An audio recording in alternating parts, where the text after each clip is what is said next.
यति बेला मसँग संवाद गर्नको लागि पुण्य गौतम हुनुहुन्छ। पुण्य सर नमस्ते, यहाँलाई स्वागत छ। थ्याङ्क यू सो मच, धन्यवाद। भोलि फागुन 1 गते राजा ज्ञानेन्द्र शाह, पूर्व राजा ज्ञानेन्द्र शाह चाहिँ झापाबाट काठमाडौँ आउँदै हुनुहुन्छ। राजाको सवारीको लागि भनेर राज संस्थावादी अभियन्ता जो मेडिकल व्यवसायी पनि हुन् दुर्गा प्रसाईले चाहिँ भव्य स्वागतको तयारी उनले अगुवाई गर्ने कुरा गरिरहेका छन्। आज मात्रै उनले पत्रकार सम्मेलन पनि गरे हैन, बिहिबार पत्रकार सम्मेलन गरे, त्यो जानकारी पनि दिएका छन्। र सँगसँगै उनले यो जेनजी आन्दोलनमा विध्वंस मचाउनेहरू अधिकांश राजसभाको उम्मेदवारहरू हुन् र उनीहरूको भण्डाफोर गर्छु भनेर पत्रकार सम्मेलन पनि गरे। सायद उनले केही भिडियोहरू पनि बजाए हैन। यता हर्क सापाले पनि अब यो चुनाव चाहिँ भाड्ने षड्यन्त्र भइराखेको छ भनिराख्दाखेरि यो राजाको स्वागतको विषय अहिले यति बेला चर्चा भइराखेको छ। काठमाडौँ जिल्ला प्रशासन कार्यालयले फेरि 5 जनाभन्दा बढी उपस्थित नहुनु भनेर यो त्रिभुवन विमानस्थलको यो एरियालाई पुरै अहिले निषेधित क्षेत्र तोकेको अवस्था छ। कसरी हेर्नु भएको छ यसलाई? यो पश्चिमा काचोबाईले लुगलुग कामिरहेको यो लुसिफरवादी सरकार जसको मुखिया छिन् सुशीला कार्की, यो मूलभूत रूपमा जेनजीको नाउँ बेचेर गठन भएको राष्ट्रपाको अवैधानिक सरकार हो, अप्रजातान्त्रिक सरकार हो। दुनियाँमा योभन्दा अलोकतान्त्रिक असंवैधानिक अर्को सरकार हुनै सक्दैन। र सस्तो लोकप्रियताको बर्को ओढेका यिनीहरू आफ्नो जमिन जब पैताला मुनि धस्यो त्यसपछि झन् हतप्रभ भएछन्। राजालाई स्वागत गर्ने लोकतान्त्रिक स्वतन्त्रता हर कसैलाई छ। म राजालाई विष्णुको अवतार मान्छु भन्न पनि पाउँछन्। र भल्तीहरूले भनेको छ नि, म तपाईँको विचारसँग असहमत हुन सक्छु तर तपाईँको वैचारिक स्वतन्त्रताको सम्मानको निम्ति म अन्तिमसम्म लड्छु। हिजो केपी शर्मा ओलीज्यूले त्यो भेट नारायण नीति पनि जान सक्थ्यो। त्यो जोखिम मोलेरै निर्मल निवाससम्म निर्वाध स्वागतमा कुनै हस्तक्षेप गर्नु भएन। फलत झन्डै लाखौँ जनसमुदाय सडकमा राजाको जय जयकार गर्दै ओर्रियो, एक हिसाबले पुष्पवृष्टि गर्यो र त्यो लोकतन्त्रको शानदार नमुना थियो। असहमत स्वरहरूलाई पनि स्पेस दिने तन्त्र नै लोकतन्त्र हो। तर अदालतलाई ट्र्यापमा पारेर अदालतका न्यायाधीशहरू, प्रधान न्यायाधीश, न्यायमूर्तिहरूलाई ज्यानको धम्की दिएर, घर जलाउने धम्की दिएर यिनीहरू पेशी तोक्नबाट अदालतलाई वञ्चित त गर्न सक्छन् तर आसन्न आँधी र तुफानलाई यिनीहरू रोक्न सक्दैनन्। सायद रवि लामिछानेलाई प्रत्युत्पन्नवती भएर होला यिनले एउटा कुरा त ठिकै गरेका रहेछन्, आँधी तुफान आउँदैछ, सुनामी आउँदैछ। हो त्यो सुनामी चुनावको होइन राजावादीको पो आउन खोजेको थियो कि बालेन शाह भन्ने मान्छेले हार्न लागिसकेपछि यिनी इनफ्याक्ट ग्राउन्डमा समीर तामाङसँग पनि प्रतिस्पर्धामा नजित्ने अवस्था आइसकेपछि समीर तामाङभन्दा यिनको भोट कम आउने इन्टेलिजेन्स रिपोर्ट सुशीला कार्कीलाई प्राप्त भइसकेपछि थरथर थरथर थरथर काप्दै यो सरकार जसले बनायो यसको माई बापले नि यो चुनाव रोक्नको लागि एउटा भिडन्तको स्थिति तय गर्न खोजेको थियो कि अस्ति दुर्गा प्रसादलाई पक्राउ गरेर त्यो भिडन्त निम्ताउन चाहन्थ्यो, त्यो भिडन्त भएन। अब राजालाई नै प्रतिबन्ध गर्ने भनेर वाहियात तरिकाले खेलोमेलो गरिसकेपछि त इन्भाइरोमेन्ट त बिथोलिन्छ या भिडन्त हुन्छ। भिडन्त भइसकेपछि चुनाव स्वतः रोकिन्छ भन्ने आकलन यिनीहरूको हो कि कृष्ण पहाडीले अस्ति ठिकै भन्नुभएको छ। अहिले चाइनिजहरू आगो भएका छन्। असंलग्न परराष्ट्र नीति र पञ्चशीलता विरुद्ध रिम्पोचेहरूलाई दिनदहाडै दलाइ लामाका दूतहरूलाई नेपालमा भित्राउने, रेड कार्पेट ओछ्याउने, एक चीन नीति विरुद्ध जाने, पश्चिमा शक्ति केन्द्रको खेल मैदान बनाउने यो ढङ्गले यो सरकार आफै अब झापामा केपी शर्मा ओलीज्यूको जित सुनिश्चित, सुनसरीमा हर्क साम्पाङलाई हराउन नसकिने हो। उहाँले पनि जित्ने निश्चित भएपछि यिनीहरू आतङ्कित भए। यिनीहरूको पूर्वमा 2 जना टार्गेट हो, एउटा केपी शर्मा ओलीज्यू, अर्को हर्क साम्पाङज्यू हो। म के भन्छु भने आफ्नो थलो किलो छोडेर लाउने तरिकाले, टुरिस्ट तरिकाले चुनाव उठ्न गएका बालेनले गुगलमा त जिते तर उनी दोस्रो मिलन रिम्बो हुने खतरा बढिसकेपछि अब राजावादीबाट चुनाव चाहिएन, के अरे यो लुसिफरवादीहरूलाई चुनाव चाहिएन। सहकारी ठग, देश जलाउने, देश ध्वस्त पार्ने, अनि त्यसपछि नाना नौरङका आतङ्क मचाउने, स्कुल ड्रेसमै केटाकेटीहरूलाई मर्न बाध्य बनाउने यिनीहरूले वास्तवमा जेनजी आन्दोलनमा भएको दमनको विषयमा एउटा आयोग त गठन गरे, तर त्यसको प्रतिवेदन किन आउँदैन थाहा छ? त्यो प्रतिवेदन आउने बित्तिकै यहाँ यिनीहरूले इङ्गित गरेको जो मान्छेलाई राजनीति समाप्त पार्छौँ भने, जस्तो उदाहरण नै दिउँ केपी शर्मा ओलीज्यू या रमेश शेखर, कसैलाई पनि प्रमाणले बाँध्न नसकिने भयो। बरु प्रमाण यिनीहरूको खिलाफमा छ। यही रवि लामिछानेले जेल तोडेको कुरा प्रमाणित हुन्छ। नक्कली पत्रको आधारमा उनले नक्खु कारागार तोडेर आउँदा हजारौँ कैदी भगाएको प्रश्न हुन्छ। यिनीहरूको मान्छेले स्ट्याटसै लेखेका छन्, ल जेल फोडेर भने पनि निकालौँ भनेर। यही बालन शाहले जेनजी आन्दोलनको आह्वान गरेको, सिंहदरबार जल्ने स्ट्याटस लेखेको आदि इत्यादि हुनाले शिकारी खुदिया शिकार हो गएको स्थिति बनेर खुद सुशीला कार्की पनि त्यसलाई त्यत्तिकै छोडेको, मार्नु पर्थ्यो भन्ने आशयको अभिव्यक्ति दिएको। र दुर्गा प्रसादले एउटा कुरा याद गर्नु होला, पछिल्लो समय केपी शर्मा ओलीज्यूसँग राम्रो सम्बन्ध बनाएको भन्ने बुझ्नमा आएको छ। र उनीसँग झन्डै 1 दर्जन यस्ता अडियो भिडियो छन् जो सार्वजनिक हुन साथै रवि लामिछाने र बालन शाहको राजनीति समाप्त हुन सक्छ। सुशीला कार्कीले पदबाट राजीनामा दिनुपर्ने अवस्था बालन र सुविधाको त भिडियो ल्याउँछु भनिरहेछन् उनले, ल्याउन सक्छन्। त्यही भएर सम्भवतः आज राति नै दुर्गा प्रसाईलाई यिनीहरूले गिरफ्तार गर्न सक्छन्, त्यो सङ्केत देखिएको छ। सायद आज राति नै गिरफ्तार गर्ने योजना छ। तपाईँले यो भिडियो हालिन्जेल दुर्गा प्रसाई गिरफ्तार भयो भने आश्चर्य मान्नु पर्दैन। यिनीहरूले 1 गतेको दिनबाटै देशमा भिडन्त निम्ताउन खोजिरहेको बुझियो। यिनीहरू यो भिडन्त किन निम्ताउँदैछन् भने, यिनीहरूले यो बहाना किन बनाइरहेका छन् भने, जसरी भीम उपाध्यायले एउटा स्ट्याटस लेखेका रहेछन् होइन, सोसियल मिडियामा हङ्गामा मचाएकाहरूले ग्राउन्डमा भट्टाभट थाइल्यान्डमा चुनाव हारिरहेको र अकल्पनीय रूपमा स्थापित पुरानै पार्टीले बहुमत पुर्याएको अवस्थामा नेपालमा पनि झिल्केहरू सोसियल मिडियामा मात्रै चम्किने हो। एल्गोरिजम कब्जा गरेर तिमीहरू कति दिन आतङ्क मचाउँछ हो लुसिफरवादीहरू। एउटा कुरा ख्याल गर्नु, अहिले हेर्नु तपाईँहरू जस्तो देशभक्त राष्ट्रवादीहरूको च्यानलै सुकाइदिने गरी एल्गोरिजमको शिकार बनाइएको छ। तपाईँहरूलाई प्रेस काउन्सिल प्रयोग गरेर निर्वाचन आयोग मार्फत सूचना भनेर धम्क्याउने कोसिस भइरहेको छ। यहाँ बालन शाहको जितुनी भयो भन्यो भने त्यो भिडियो पुरै भाइरल गराइन्छ। जब यथार्थ कुरा बोलिन्छ, जब देश जनता विकास समृद्धिको पक्षमा इलोबो चटाइबो गुन्द्रीबो बसेर जसले एउटा राम्रो योजना बनाउँछ त्यसलाई हराउने योजना हुन्छ। केपी शर्मा ओलीज्यूको झापामा जित सुनिश्चित हुने देखेपछि, बालन शाह हार्ने स्थिति देखिसकेपछि, हर्क साम्पाङज्यूको उज्जवल भविष्य देखेपछि यिनीहरूले चुनाव बिथोल्नको लागि जे गर्नुपर्छ त्यही तानाबाना गर्दैछन्। र यिनीहरूलाई बाहना मिल्यो, राजावादीको कार्यक्रम बिथोएपछि त राजावादी उत्तेजित हुन्छन्। हो, त्यही उत्तेजित हुन्, दुर्गा प्रसाईहरू उत्तेजित हुन्, देशमा भिडन्त होस्। जानी नियत बसे सरकारले यो गर्न चाहेको त के भन्न खोज्नु? सरकारले त्यही गर्ने, राजालाई स्वागत गर्न पाउनु त नागरिकको अधिकार हुने होइन? ए बाबा, चुनाव आउन झन्डै अझै आफ्नो राजा 3 हप्ताभन्दा बढी समय छ। महाराज दिराजकी जय पनि भन्न पाउँछन्, उनीहरूले विष्णुको अवतार भन्न पनि पाउँछन्। हामी लोकतान्त्रिक समाजवादीहरूको आफ्नो चिन्तन छ, विचार छ। म्हणजे यो सरकारले जसरी रोक्ने निर्णय गर्यो, जिल्ला प्रशासन कार्यालयले जसरी निजी क्षेत्र तोक्यो, त्यो गलत भयो। यो बिल्कुल अप्रजातान्त्रिक कुरो हो, बिल्कुल गैर लोकतान्त्रिक कुरा हो। लोकतन्त्रमा स्वागत गर्न पाइन्छ, आस्था राख्न पाइन्छ। आस्था राखेको आधारमा प्रतिबन्ध गर्ने भनेको तानाशाहले हो। हिटलरको नाजीवादको खाडो यहाँ जगाउन खोजिँदैछ र लुसिफरवादीहरूले जेलेन्स्की जन्माउने प्रसव वेदना खपिरहेका छन्। र सम्भवतः मलाई लाग्छ यस्तै हरकत गर्दै जाने हो भने अब राजावादी देशबाट एकजुट भयो भने 30-40 हजार मान्छे जम्मा भएर केपी शर्मा ओलीज्यूलाई खेदेका थिए। सुशीला कार्कीलाई पनि 1.5 लाख मान्छे जम्मा गरेर बाल्लाटारबाटै खेदे भने पनि आश्चर्य मान्नु पर्दैन। हर्क साम्पाङले पनि सिंहदरबार जलाउनेहरू लुसिफरवादीहरू भन्नुभएको छ, त्यस्तै स्थिति देखियो होइन? अहिले दुर्गा प्रसाईले चाहिँ के भन्नुभएको छ भने, जाजु आएको प्रतिवेदन आयो भने सबैभन्दा पहिले रवि र बालन पक्राउ पर्छन् भन्नुभएको छ उहाँले। त्यो त हो नि, रवि बालन भनेको अनुसन्धानको घेरामा आउनुपर्छ। रवि बालन, ए बाबा, रासोपाले ककल्ला टिकट दियो। तपाईँ हेर्नु न, रासोपा भनेकै जेनजी आन्दोलनको स्वामित्व लिन्छु भने होइन, दुर्गा प्रसादले त्यही भनेको छ। अधिकांश उम्मेदवारहरू ए बाबा स्वामित्व लिन्छु, अपनत्व लिन्छु भनेकै जेनजीमा 23 र 24 मा भएका सारा घटनाको जिम्मेवारी लिन्छु भने नेतृत्वकर्ता म हो भन्ने बुझ्यो होइन? नेतृत्वकर्ता हामी हो। स्कुल ड्रेसमा केटाकेटी मर्नलाई जुलुसमा धकेल्ने पनि हामी नै हौ, सारा जलाउने पनि उनीहरू नै हुन्, सारा विध्वंस गर्ने उनीहरू नै हुन्, सारा व्यूह रचना गर्ने रासोपावाला नै हुन्। यही रवि लामिछाने र बालन शाहले त्यसको जिम्मेवारी लिएका छन्। त्यसकारण कानुनी रूपमा सजिलो पनि भएको छ।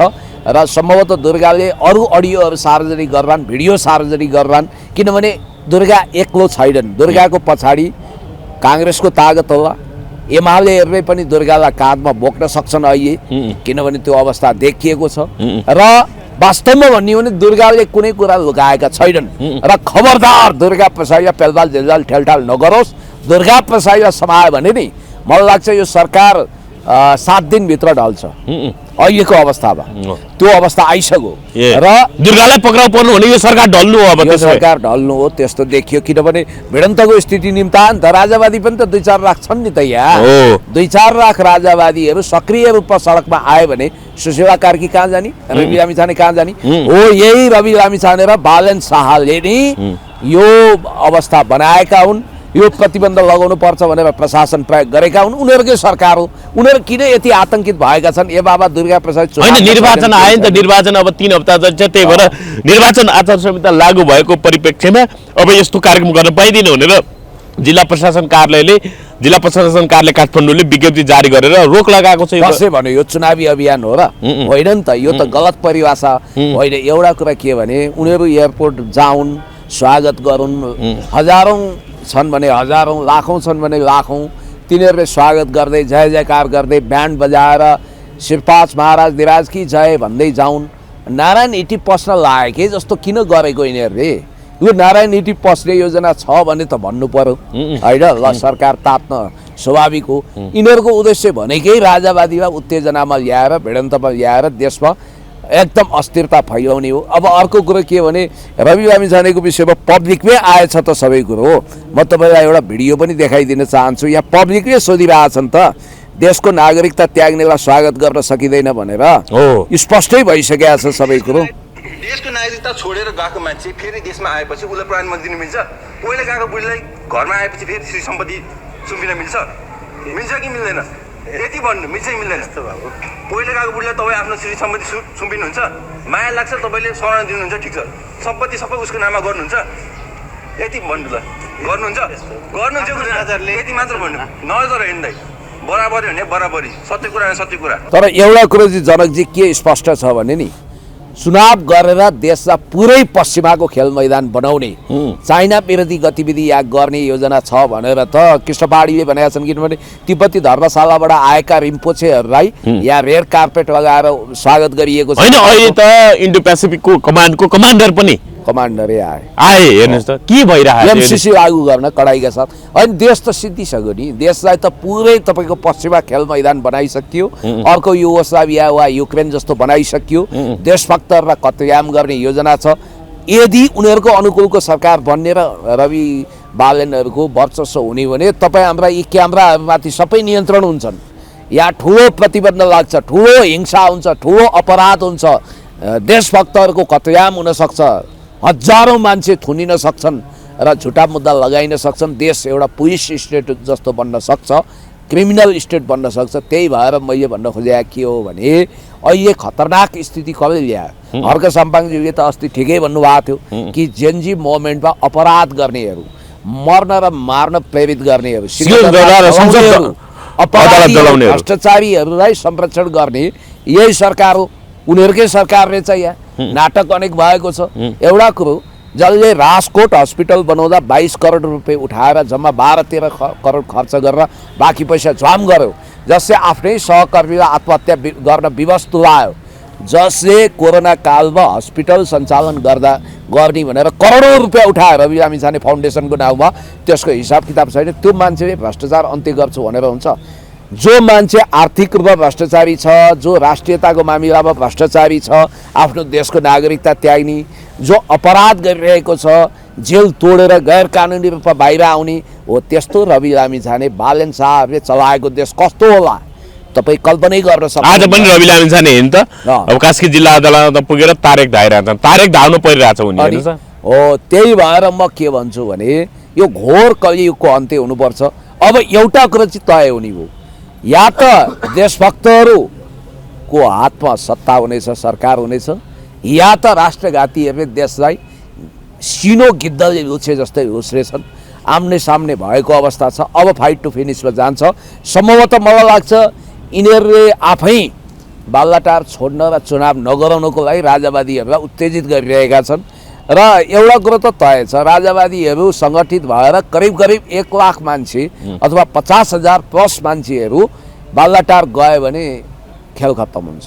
होइन के फेरि राज संस्था आउँछ यो देशमा? गणतन्त्र अब सकिने हो? सुन्नु न, मैले त्यो भन्ने भन्दा पनि जनतालाई छोडिदिउँ। कमसेकम सुशीला कार्कीको सरकार चाहिँ रहँदैन ल, यति कुरा चाहिँ संसद पुनर्स्थापना हुन्छ। त्यो अवस्था आउँछ। बाबा यो सरकारले राजीनामा दिएपछि राष्ट्रपतिले स्वतः संसद पुनर्स्थापना गर्दैन, त्यसपछि राजावादी राजा ल्याउन चाहलान्। अब लोकतान्त्रिक समाजवादी गणतन्त्र त्यसपछि चुनाव भएर निष्कर्ष निक्लेला होइन? त्यसपछि संसदबाट केही कुरा तय होला होइन। अब देशै नरहने स्थितिमा एक थान राजालाई स्पेस दिनलाई के समस्या हो र? यदि त्यस्तो अवस्था आयो भने देशभन्दा ठुलो कुरो त अरू छैन। कमसेकम एउटा कुरो चाहिँ के ख्याल गर्नुहोस् भने यो लुसिफरवादी बालेन शाह, रवि, सुशीला भन्दा त राजा कता हो कता प्रगतिशील देशभक्त। तपाईँको कम्बोडियामा के गरे? कम्युनिस्ट नरोत्तम सिम्हानुकले अस्तित्व स्वीकार गरे कि गरेनन्? हो, कहिलेकाहीँ एउटा विशिष्ट अवस्थामा सम्झौताका बिन्दुहरू हुन सक्छन्। होइन, हेर्नु त थाइल्यान्ड जस्तो त्यत्रो शक्तिशाली राष्ट्रसँग जुधिरहेछन्। अस्ति सीमा युद्ध भइरहेको थियो हैन कम्बोडिया र थाइल्यान्ड बिच। त्यो भीमोपाध्याय अस्तिसम्म रासपाको स्टार प्रचारक थिए। अहिले के लेखेर पढेर सुनाउनुहोस् त। ठ्याक्कै उहाँले के लेख्नु भएको रहेछ भने उहाँले लेख्नु भएको छ, थाइल्यान्डको आम चुनावमा सामाजिक सञ्जालमा चर्चित अनुहार र युवा नेताले भरिएको पिपल्स पार्टीले बहुमत ल्याउने चर्चा भए तापनि यो दलले बहुमत ल्याउन सफल भएन। भन्नाले यहाँको राष्ट्रसभा भने जस्तै अहिले पुरै बहुमत भनेको छ, उनीहरूको पनि त्यस्तै हालत हुन्छ भनेर कतिपयले भने जस्तै उहाँको पनि त्यस्तै आशय हुन सक्छ होइन? कुल 400 सांसद सिटमा 151 सिट मात्र जितेको यो दलले चुनाव अघि नै प्रधानमन्त्रीको, यहाँ पनि अहिले जस्तो राष्ट्रसभाले पनि चुनाव अघि नै प्रधानमन्त्री भनेर बालेन शाहलाई तोकेको छ नि, त्यस्तै त्यहाँ पनि के भएर छ भने कुल 400 सांसद सिटमा 151 सिट मात्र जितेको यो दलले चुनाव अघि नै प्रधानमन्त्रीको उम्मेदवारको रूपमा 38 वर्षका, बालेन शाह पनि 38 वर्षकै हुनु है अहिले, फेरि 38 होइन 36 वर्षका होला उनी 46 सालका भनेपछि 47 सालको भनेपछि उनी 35-36 वर्षको भए। 38 वर्षका युवा नेता नाथाफोङ रुयेङ पान याबुतलाई तोकेको थियो होइन? प्रधानमन्त्री प्रम अनुटिन चान भिरा कुलको सत्ताधारी दल भूमचाई थाईले 190 सिट ल्याएर केही गठबन्धन गरेर सह सरकार बनाउने देखिएको छ। विकल्पमा जोरदार रूपमा आएको पिपल्स पार्टीले बहुमत ल्याउन नसकेपछि सरकार बनाउने बाटो बन्द भयो। हरिबिजोग हावा खुस्क्यो नि त्यहाँ। हो, भीमोपाध्यायको पनि अब त घैँटोमा घाम रासपा रवि बालेन भन्दै कुद्नुहुन्थ्यो। पहिला माओवादी भन्दै हिँड्नु, ट्रायल एन्ड एरर भयो। माओवादीले बिचरा उहाँको क्यारियर बनाइदियो, तर माओवादीप्रति कृतज्ञ हुनु। सर्वोच्च अदालतमा उहाँको अख्तियारद्वारा मुद्दा बिउतिएको छ, उहाँको भ्रष्टाचारको मेलम्ची परियोजना सम्बन्धी। थाइल्यान्डको आम चुनावमा सामाजिक सञ्जालले बुस्ट गरेको अनुहार युवा भएको भनिएको, तर पश्चिमा हावा लागेको सरकारले बहुमत कहाँबाट ल्याउँथ्यो? कुल 400 सिटमा जम्मा 151 मात्रै जिते रहेछ त्यसले।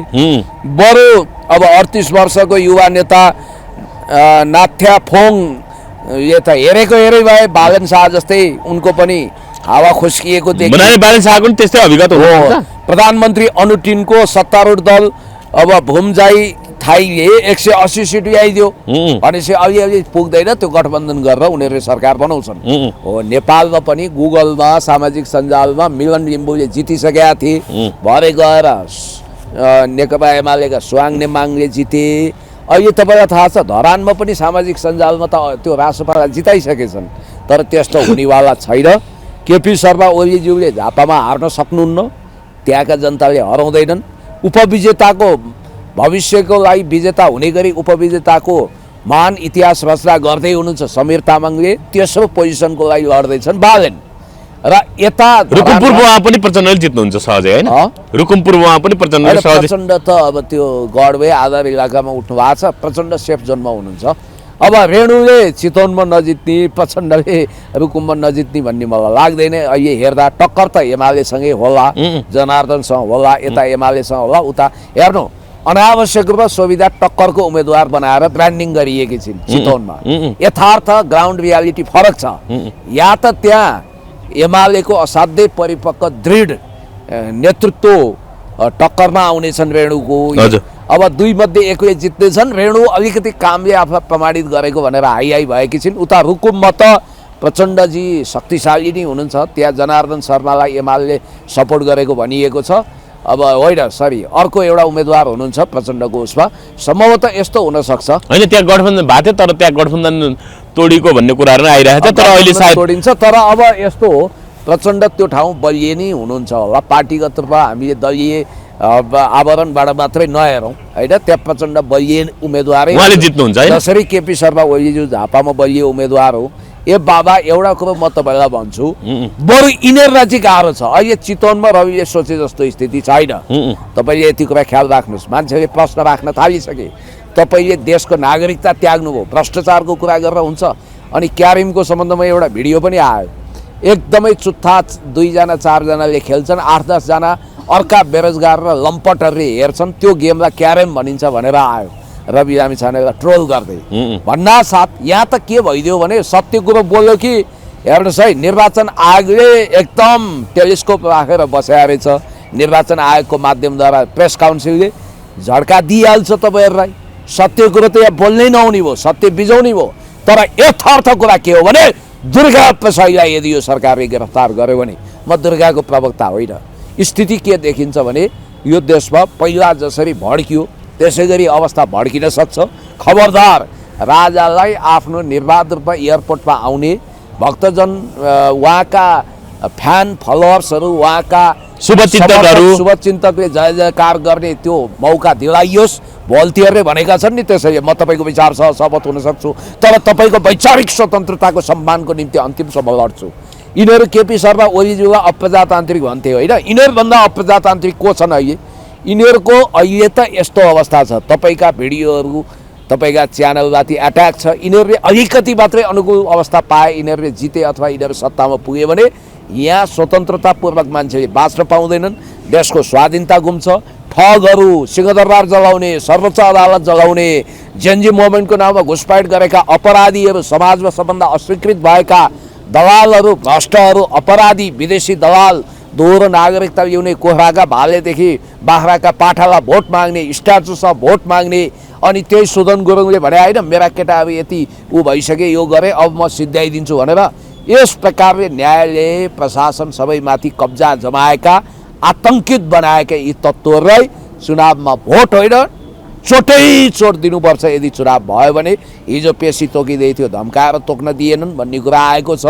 र अब यिनीहरू आफै बालन शाहले हार्ने अवस्था आएपछि रविको अवस्था सुदृढ नदेखेपछि यो कथित राजसपा सरकार मार्फत गराउन खोजिएको चुनावमा यी आफै ठहरै हुने आफैले खनेको खाडलमा आफै पर्ने अवस्था आएपछि यिनीहरूले सेटिङ गरेर राजावादीको बाहनामा चुनाव भाड्न खोज्दै देखिन्छ। भिडन्तको स्थिति ल्याउन यिनीहरूले खोजिरह सरकारले मुठभेड चाहेको देखिएन त।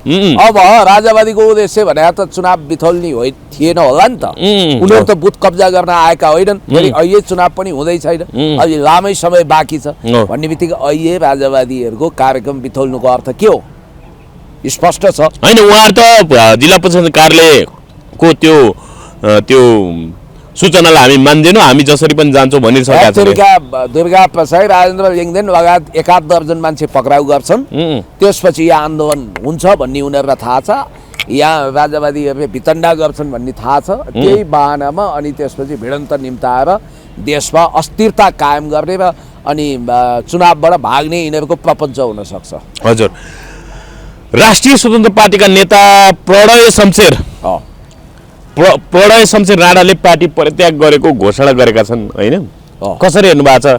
थिति होइन कि बेथितिको थालनी गर्यो रासपाले सुशासन र होइन बेथितिको अन्त्य गर्न सक्दैन सुशासनको पक्षमा यो रासपाले काम गर्न सक्दैन भन्ने कुरा उहाँले गर्नुभएको छ। र पैसा हिनामिनाको गरेको जस्तो प्राइमेरी इलेक्सनको नाममा आर्थिक अनियमितता गरेको भनेर राष्ट्रपालाई उहाँले आरोप पनि लाउनु भएको छ। मान्छे एकपछि अर्को गर्दै मान्छेहरू राष्ट्रपा छाडिरहेका छन्। शमशेर राणाले यो एक हप्ता अगाडि नै राष्ट्रपाले भ्रष्टाचार गर्यो 25,000 खोइ मेरो भन्नुभएको थियो उहाँले। हामी जस्ता मान्छे प्राइमेरी इलेक्सनको प्रत्यक्षतर्फ 25,000 हजारौँले बुझाए करोडौँ करोड रुपियाँ राजसपाले झ्वाम पारे त्यो पैसा खोइ भन्नुभयो। उहाँले आफ्नो लागि मात्रै उठाएको होइन, नाते 25,000 धेरै ठुलो कुरो थिएन उहाँ व्यक्तिको लागि, तर त्यहाँ जेन्युन मान्छेको लागि 25,000 भने धेरै ठुलो कुरा होइन। महेन्द्र पाण्डे जसले डटपिन बेची कापी कलम बेची 25,000 बनाएर उनले हेर्नुहोस् त उम्मेदवारीमा आवेदन दिनको लागि गरिबहरूको खाइदिए यिनीहरूले। भनेपछि यिनीहरू त गरिबमाथि बुलडोजर चलाउने साउजी धन्दा सेठहरूको पार्टी हो। बालन शाह आफै भन्दै रहेछन् ठुला व्यापारी यस खालका धन्दा सेठहरूको अहिले पैसा लियो भने उनीहरूको इन्ट्रेस्टमा काम गर्नुपर्छ भनेर त्यसमा माल पानीको करोडौँ रुपियाँको माल गाडी चाहिँ किन पचाएको त, किन त्यसमा चढेको? दोहोरो मापदण्ड भएर हिजो सुकुम्बासी गरिब खेद्ने अनि आफैले आज सुकुम्बासीको रक्षा गर्छु भन्ने यस खालको नाटक नौटङ्गी बन्द गर्नुपर्छ र प्रणयले छोड्नुभयो। अब उता हेर्नु त हाम्रो के अरे त्यो पूर्वको चेली सबभन्दा पपुलर मत उहाँले ल्याएको के सत्यकला राईले हगि, उहाँले 50,000 रुपियाँ दिनुभयो। उहाँ जस्ता कति मान्छेले दिए, सब पैसा झ्वाम भयो नि त।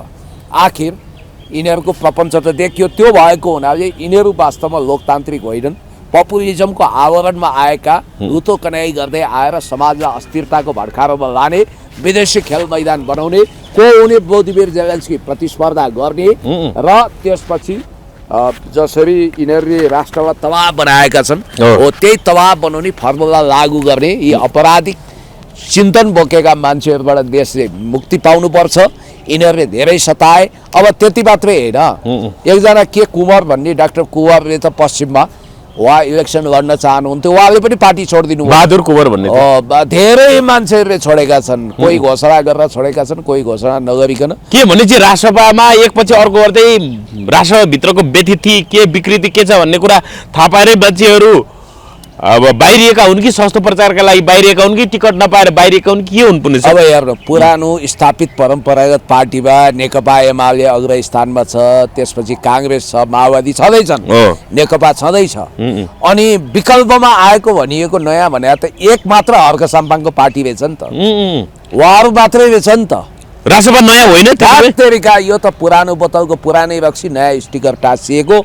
यसमा सबभन्दा घटिया प्रवृत्ति बोकेका, देश विरोधी प्रवृत्ति बोकेका, देश जलाउन हिँडेका विभिन्न खालका आवारा गुन्डा लफङ्गा वाहियात किसिमका विदेशी दलाल एजेन्टहरू लुसिफरवादीहरूले यो पार्टीमा ताण्डव गरेर देशलाई नै सर्वनाश गर्न खोजिरहेका छन्।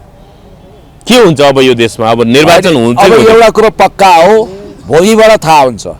भोलि अब हुन त सङ्केत दिइसके, भोलि यदि यिनीहरूले साँच्चै प्रतिबन्ध लगाएर राजावादीहरूले आफ्नो सम्पूर्ण ताकत खन्यायो भने राष्ट्रपाले पनि त केही लाख मत त ल्याएको छ, दुर्गा प्रसाईका पनि केही फ्यान होलान् र चुनाव नचाहने सबै तत्त्व एक ठाउँमा आएर यिनीहरू बालुवाटारमा भेला भए, सिंहदरबारमा भेला भयो भने यो सरकार कहाँ रहन्छ भने जान्छ। यो सरकार गएपछि राष्ट्रपतिले आफ्नो अवशिष्ट अधिकार प्रयोग गरेर संसद ब्युताउनुहुन्छ। त्यसपछि अनि बल्ल राजावादी र लोकतन्त्रवादी आम्ने सामने होलान् अनि नयाँ अध्याय सुरु होला। संसद पुनर्स्थापना हुन्छ त्यसपछि? विकल्पै छैन। सुशीला कार्कीले राजीनामा दिएपछि के हुन्छ त? कृष्ण पहाडीले भनेका छन् 21 गते चुनाव भएन भने सुशीला कार्कीको सरकारलाई विदिन 1 मिनट राष्ट्रपतिले बर्खास्त गरिदिन्छन्। के हुन्छ संसद पुनर्स्थापना भनेपछि फेरि पुरानै अब सरकार बनाउने गिराउने खेल होला। जेन्जीहरूको माग र भावना, असली जेन्जीहरूको माग र भावना अनुसार माग पुरा हुने अवस्था आउला त संविधान संशोधन होला। हो त्यही हुनुपर्छ, हुन्छ। जस्तो के होला भने जेएनजी सहितको अन्तरिम संसद बन्ला, पहिलो बैठकले संविधान संशोधन गर्ला, बरु संविधान संशोधन गरेर तपाईँ हामी जस्ता लब्ध प्रतिष्ठित मान्छे पनि सरकारको नेतृत्व गर्न सक्ने भन्ने एउटा प्रावधान राखिएला। त्यो अन्तर्गत लोकतान्त्रिक एकमा जान खोज्ला, राजाले आफ्नो स्पेस खोज्लान् राजावादीले, त्यस बेला अन्तर्क्रिया होला। त्यही हो। यदि देश बचाउने हो भने त्यसो भए राष्ट्र संस्थालाई पनि कुनै न कुनै हिसाबले पोलिटिकल स्पेस दिन सकिन्छ। होइन, देशै नरहने अवस्था आयो भने त हर कसैसँग सम्झौता गर्नु परेन भने देशभन्दा ठुलो कुरो केही हुन्छ? हो, यही ल्याउन खोजेको रहेछ नि त। सुशीला कार्कीले देशलाई युद्ध मैदान बनाउन खोजिन्, कृष्ण पहाडीले सबै कुरा छर्रङ्गै धोती कन्दनिनी खोलिदिनु भएको छ। 3 महिना अगाडिदेखि स्ट्यान्ड बाई बसेका रहेछन् नि त विदेशी शक्ति केन्द्रले तयार पारेको हो। बालन शाह जस्ताको हातमा देश जिम्मा लगाउन सकिन्छ, अहिले गगन थापाको हातमा जिम्मा लगाउन सकिन्छ, अनि रविको हातमा लगाउन सकिन्छ। देश बाँदरको हातमा नरियलको नियतिमा पुग्दैन। त्यो भएर देश जोगाउनु नै अहिले हामी सबैको गुरुत्तरदायित्व हो। यद्यपि म लोकतान्त्रिक समाजवादी हुँ, म एक हिसाबले अरू फरक मतको पनि कदर गर्नुपर्छ भन्ने मान्छे हुँ। म फेरि पनि दोहोऱ्याउन चाहन्छु उही विश्वप्रसिद्ध फ्रान्सेली दार्शनिक भल्तियरको त्यो भनाइ, म तपाईँको विचारसँग असहमत हुन सक्छु तर तपाईँको वैचारिक स्वतन्त्रताको सम्मानको निम्ति अन्तिमसम्म लड्छु। राजसभाको भिजन लक्ष्य गन्तव्य के हो पनि सर? तरिका भिजन त भन्न पाउनुहुन्न तपाईँले। भिजन भन्न साथ तिनिन्न घन्टी बजिहाल्छ। भिजन के रे भने रवि लामिछाने सिंहदरबार जाने रे, अनि बालन शाह सरकारमा जाने रे, अनि राजसभाको सरकार, यति हो त भिजन। न यिनीहरू लिबरल डेमोक्रेटिक हुन्, न यिनीहरू सोसलिस्ट हुन्, न यिनीहरू सेन्ट्रिस्ट लेफ्टिस्ट हुन्, यी केही पनि होइनन्। जहाँ जुन लोटामा हाल्दा जे आकार आउँछ त्यही देखिने र अमिबा जस्तै रूप रङ फेर्ने, छेपारलले जस्तो रङ बदल्ने। अब निखोर समाजवादी भेट्यो भने ओ बा नमस्कार है म पनि समाजवादी हुँ भन्ने। अनि वर्ल्ड बैंकको कोही ढाक्रे भेट्यो भने ओहो हामी पनि नव उदारवादी अर्थतन्त्रको पक्षमा छ, लिबरलिजमको पक्षमा छौँ भन्ने होइन। अब क्रिस्चियन भेट्यो ओहो जय मसी है भन्ने, अनि मुस्लिम भेट्यो अल्लाह अकबर यसपालि भोट हामीलाई भन्ने, टिनिन्न घन्टी बजाउने। अनि त्यसपछि हिन्दू भेट्यो जय भोले बाबा शम्भो भगवान श्री पशुपतिनाथ की जय, एक भोट हामीलाई भन्ने, टिनिन्न घन्टी बजाउने। अनि त्यसपछि आवारा गुन्डाहरू भेट्यो होइन हो ब्रो हामी यस्तै त हो नि ब्रो, ल यसपटक भोट है ड्याम ड्याम ड्याम ड्याम घन्टी छाप भन्ने।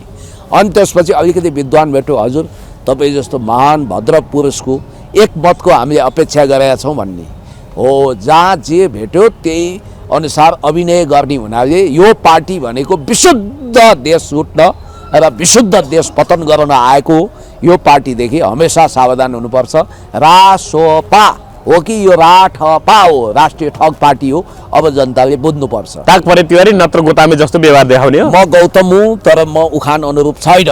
म त बजमा ठिङ्गा छु, दृढ छु, थलोको किलो हुँ। ताक परे तिवारी नत्र लामिछाने वा शाह तेली शाह हुनु भएन। त्यही हो भनेपछि अब यिनीहरूले गएर गर्ने चाहिँ केही होइन, सत्तामा गयो भने यिनीहरू त टेस्टेड एन्ड फेल्ड हुन्। काठमाडौँ महानगरपालिकाको मेयरको रूपमा बालन सर्वाधिक फ्लप मेयर हुन्। रवि लामिछाने गृहमन्त्री हुँदा राष्ट्रको महत्त्वपूर्ण सूचना चुहाउने गरी राष्ट्रिय परिचय पत्र छाप्न विदेशी कम्पनीलाई दिने व्यक्ति हुन्। त्यसकारण यस्ता व्यक्तिको भरोसा गरेर हुन्छ? देश डुबाउँछन् यिनीहरूले। यिनीहरू टेस्टेड एन्ड फेल्ड हुन्। नयाँ भनेको के हो भने नि जो मान्छे टेस्टेड छैन त्यो 70 वर्षमा चुनाव लड्यो भने पनि त्यो नयाँ हो। टेस्टेड एन्ड पास्ट व्यक्ति अझ राम्रो हुन्छ। कतिपय हुनुहुन्छ रवि लामिछानेमा न प्रशासनिक क्षमता छ न केही छ। आफ्नो देशको नागरिकता त्याग्ने, सिंहदरबार चलाउन आह्वान गर्ने, हिंसाको व्यूह रचना गर्ने यस्ता मान्छेहरूबाट सावधान। हस् पुलिसहरू महत्त्वपूर्ण सम्वाद धन्यवाद।